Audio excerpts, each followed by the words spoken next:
Hello baby, ಏನು ಮಾಡ್ತಿದ್ಯಾ? Phone use ಮಾಡ್ಕೊಂಡು ಮನೇಲೇ ಕೂತಿರ್ಬೇಡ, ಹೋಗಿ ಹೇರ್ ಕಟ್ ಮಾಡಿಸ್ಕೋ. ಇವತ್ತೇ ನೀನು ಹೇರ್ ಕಟ್ ಮಾಡಿಸ್ಕೊಂಡು ರೆಡಿಯಾಗಿರು, ಮತ್ತು ಶರ್ಟ್ ಪ್ಯಾಂಟೆಲ್ಲ ಐರನ್ ಮಾಡಿ ಇಟ್ಕೋ.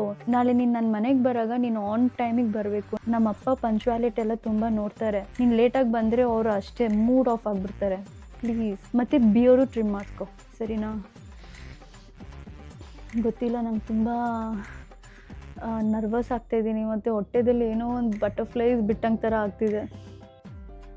ನಿಂಗೆ ಕೆಲಸ ಬಿಡ್ತಿದ್ಯಾ ಅಂತೆಲ್ಲ ಹೇಳೋಕೆ ಹೋಗ್ಬೇಡ ಪ್ಲೀಸ್. ಕೆಲಸ ನೀನು ಇನ್ಫೋಸಿಸಲ್ಲೇ ಮಾಡ್ತಿದ್ಯಾ ಅಂತ ಹೇಳ್ಬಿಡು, ಅವರು ಬ್ಯಾಕ್ಗ್ರೌಂಡ್ ಎಲ್ಲ ಚೆಕ್ ಮಾಡಲ್ಲ. ಜಸ್ಟ್ ಇನ್ಫೋಸಿಸಲ್ಲಿ ಕೆಲಸ ಮಾಡ್ತಾಯಿದ್ದೀನಿ ಆ್ಯಂಡ್ ಪ್ಯಾಕೇಜ್ ಬಂದು 20 lakhs per month. 20 lakhs ಅಂದರೆ ಸರಿ ಹಂಗೆಲ್ಲ ಹೇಳ್ಬೇಡ, ಪರ್ ಮಂತ್ 50,000 ಅರ್ನ್ ಮಾಡ್ತಾಯಿದ್ದೀನಿ ಅಂತ ಹೇಳ್ಬಿಡು. ನನಗೆ ಫಸ್ಟು ನಾವಿಬ್ಬರು ಮದುವೆ ಆದರೆ ಸಾಕಂತ ಇದ್ದೀನಿ. ನೀನು ಸುಳ್ಳು ಹೇಳಿ ಏನಾದರೂ ಮಾಡಿ ಫಸ್ಟು ನನ್ನ ಇಲ್ಲಿಂದ ಕರ್ಕೊಂಡೋಗು ಪ್ಲೀಸ್. ಬೇಬಿ, ನಾಳೆ ನಿನಗೆ ಹ್ಯಾಂಡ್ ವಾಶ್ ಮಾಡಬೇಕಂದ್ರೆ ತಕ್ಷಣ ಹ್ಯಾಂಡ್ ವಾಶ್ ಬೇಸಿನ್ ಹತ್ರ ಹೋಗೋಕ್ಕೆ ಹೋಗ್ಬೇಡ. ಫಸ್ಟು ಎಲ್ಲಿದೆ ಅಂತ ನಮ್ಮ ಅಪ್ಪ ಅಮ್ಮನ ಕೇಳು, ಲೈಕ್ ಹ್ಯಾಂಡ್ ವಾಶ್ ಮಾಡೋಕ್ಕೆ ಎಲ್ಲಿ ಹೋಗಬೇಕು ಅಂತ. ನೀನು ಹಂಗೆ ನಾಟಕ ಆಡಬೇಕು ಪ್ಲೀಸ್.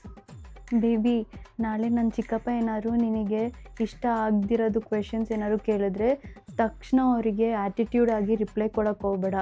ಕಾಮಾಗಿ ಆರಾಮಾಗಿ ವಿತ್ ಫುಲ್ ಆಫ್ ರೆಸ್ಪೆಕ್ಟಿಂದ ಅವ್ರಿಗೆ ರಿಪ್ಲೈ ಕೊಡು ಪ್ಲೀಸ್. ನನಗೋಸ್ಕರ ನಾಳೆ ಒಂದು ದಿನ ಅಡ್ಜಸ್ಟ್ ಮಾಡ್ಕೊ. ಅಯ್ಯೋ, ನನಗೆ ನಾಳೆ ಬೇಗ ಮುಗ್ದೋದ್ರೆ ಸಾಕು ಅಂತ ಅನಿಸ್ತಿದೆ.